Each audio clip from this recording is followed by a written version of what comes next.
Moi, ce que j'ai décidé de faire, c'est suivre la licence, LPF, donc logistique et pilotage de flux, afin d'être, sûre de mes bases et de pouvoir les approfondir aussi, ainsi que de pouvoir, vivre la logistique et le transport en alternance, vu que j'ai fait mes premières années de gestion logistique et transport en initiale, donc j'avais pas le côté professionnel et je pense que c'est vraiment un atout, de pouvoir suivre, cette formation en alternance. Alors, la licence professionnelle logistique et pilotage de flux, donc elle s'effectue en alternance.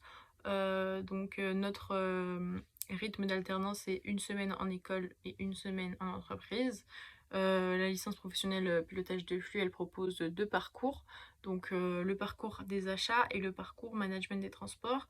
Donc le parcours des achats, il est très récent, il a été mis en place pour cette année. Avant, c'était, il me semble, tout ce qui était en grande surface. Voilà, on suit un programme commun.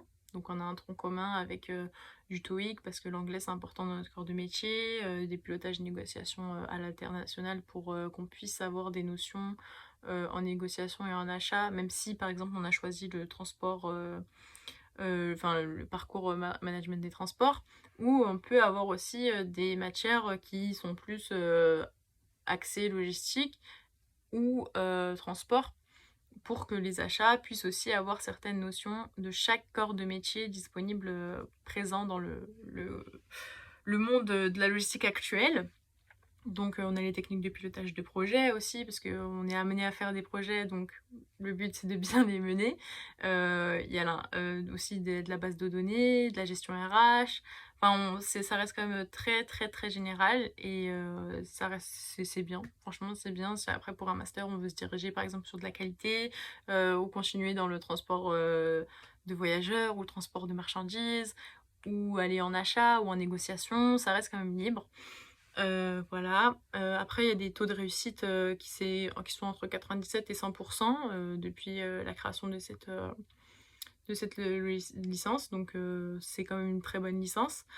Et elle est très professionnelle. Alors, peut-on s'arrêter après une licence professionnelle? Oui, c'est même à la base fait pour qu'on s'arrête.